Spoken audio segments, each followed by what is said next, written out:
Alright, here we have several central air conditioners at an apartment complex, a different one. Here we have a Carrier Tech 2000.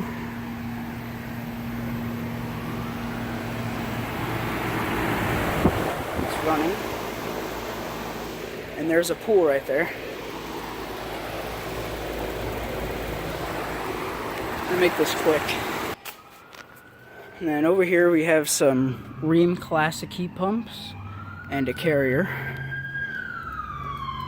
I am going to make the effort to come back to California in the wintertime, see if I could get a defrost cycle from one of these Rheems, as it is certainly possible.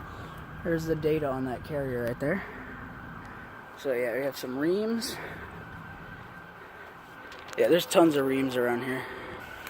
And then over here we have some Rheem classics. One of them is running. It's that one right there.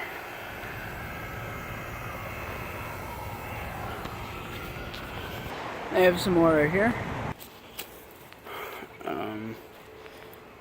Rheem classic. Ooh, this one's got a Bristol. Let's see what year this guy is from.